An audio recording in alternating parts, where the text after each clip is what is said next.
Hello everybody, good evening and welcome.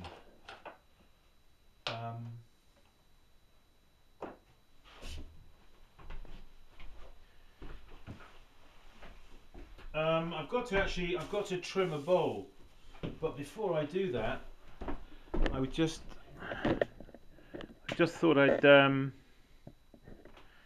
share something with you, and that is, you know, when you're doing take this. This is a tea bowl, for example, one that is now finished, but now these I sometimes do face down on the wheel head like that, and then trim them. And if the top of the tea bowl is even and flat, you can do that, of course. But if the tea bowl rim is uneven and wavy, you find that it won't stick very readily to the wheel head. So you really need a chuck of some description. I've got a couple of chucks here. As you can see, it's basically thrown hollow and then, you know, thrown up with basically you want a wide-ish foot like this, because obviously that's going to give it stability, isn't it? Because you're going to have something on top like this, which is, as you're trimming it, you want a wide base. That's logical. So I've got a couple here. This one has got like marks in it, which in theory grips the inside of the pot. Up inside your tea bowl, that could grip it. In theory. Actually, I haven't really found it to be all that effective.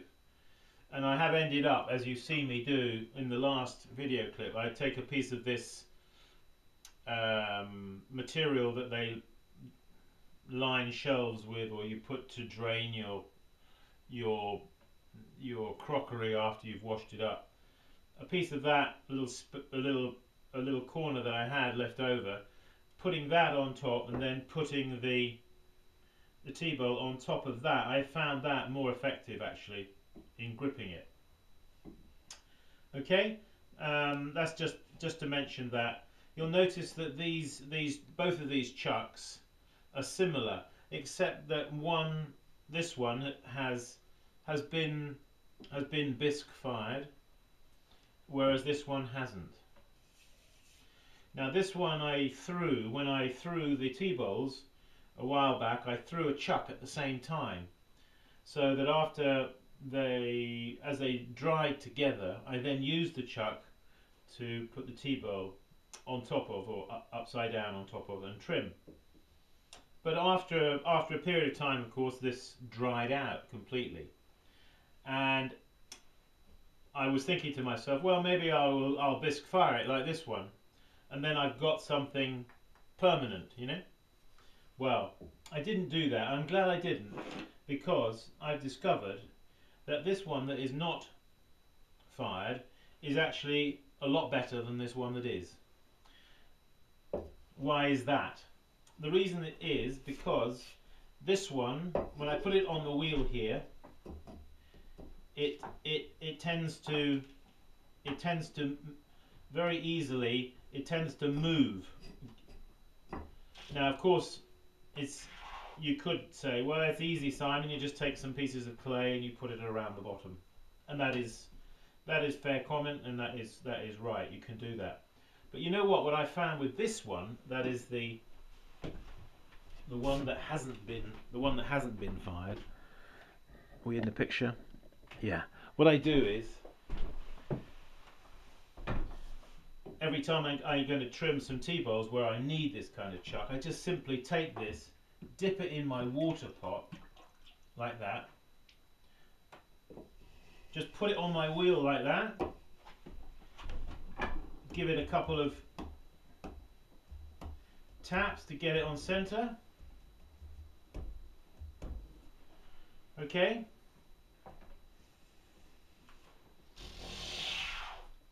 and that's it. that is stuck there now. You see that? Well, eventually it comes off. If you really yank on it, it'll come off, of course. Yeah, but I mean, for the purpose of trimming,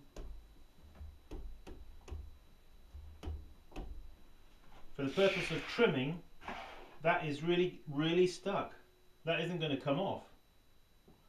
So the reason for that is because this is dry,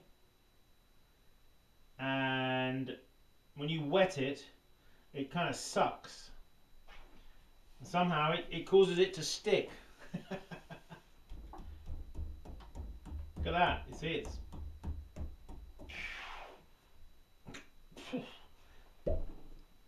there it is. Okay, so if you want a self-sticking chuck, you just throw it like that and just let it dry. Okay, and every time you want to use it, you dip it in your water pot, you put it on your wheel, center it up. You don't need bits of clay around there, it'll stick itself. Now it may be that it sticks better onto a wooden bat like I have than it would if it was onto the metal wheel head. You understand me? But that may be the case, that it's better on the wood. I found it sticks harder on the wood, I think, than on the metal wheel head.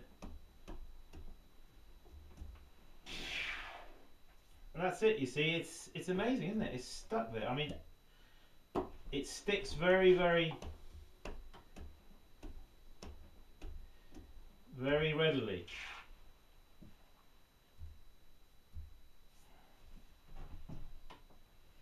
It sticks best the first time. I've had to dip it several times to show you, but you understand me.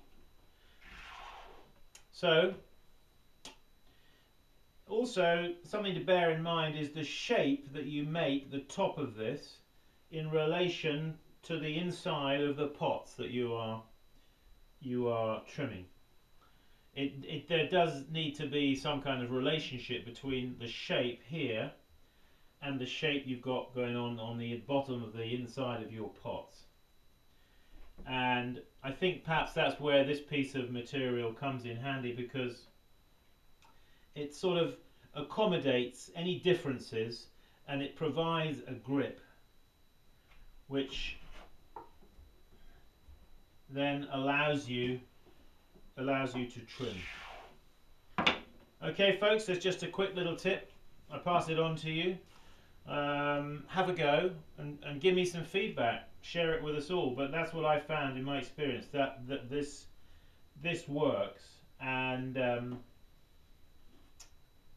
it's a handy thing to know, isn't it? I think little tricks like that. Hey, this is Simon Leach saying, go to my website. SimonLeachPottery.com. We've got a workshop schedule there, me doing some workshops, New York City in March and April, Tucson, California, Walnut Creek, and then in early May the workshop I'm doing outside Seattle in Snohomish. So the details are there on the website. I also would like to draw your attention to that we have an ongoing auction on the website, and on the front page of the website you'll see there's a pot always up there for auction. So I encourage you, go there and have a look and put a bid on it.